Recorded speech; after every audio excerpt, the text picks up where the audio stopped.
কোনো এক সকালে স্বাভাবিকের মতোই ঘুম ভাঙল আপনার। জানালায় তাকিয়ে দেখতে চাইলেন পাহাড়ের সৌন্দর্য, কিন্তু একই বাইরে তাকাতেই যেন আপনার চক্ষু চড়ক গাছ। পাহাড়ের গা বেয়ে বয়ে যাচ্ছে আগুনের ঝর্ণা, আবার কোথাও দেখা যাচ্ছে আগুনের ফোয়ারা। পৃথিবীর বুক চিরে যেন বেরিয়ে আসছে ভয়ঙ্কর গলিত আগুন। এ যেন কোনো ভূমিহীন পৃথিবী, চারপাশে ছড়িয়ে আছে শুধু উত্তপ্ত আগুনের গোলা।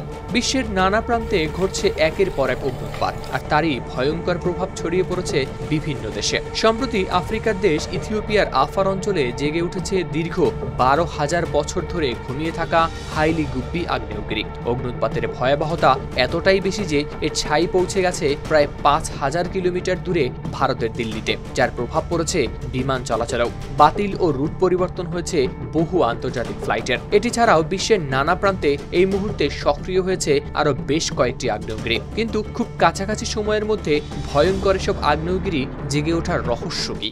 আফার অঞ্চলের বাসিন্দারা জানান, অগ্নুৎপাতের সময় শোনা যায় প্রচণ্ড বিস্ফোরণের শব্দ এবং ছাই গিয়ে পড়ে গ্রামগুলোর উপর। অনেকেই এই ঘটনাকে তুলনা করছেন বোমা বিস্ফোরণের সঙ্গেও। বিশ্বের আগ্নেয়গিরি পর্যবেক্ষণকারী স্মিথ জুনিয়ান ইনস্টিটিউশনের তথ্য মতে, হাইলি গুব্বি আগ্নেয়গিরির শেষ অগ্নুৎপাতের কোনো রেকর্ড পাওয়া যায়নি, অর্থাৎ ভূতাত্ত্বিক হলোসিন যুগ শুরু হওয়ার পর এটিই এর প্রথম সক্রিয়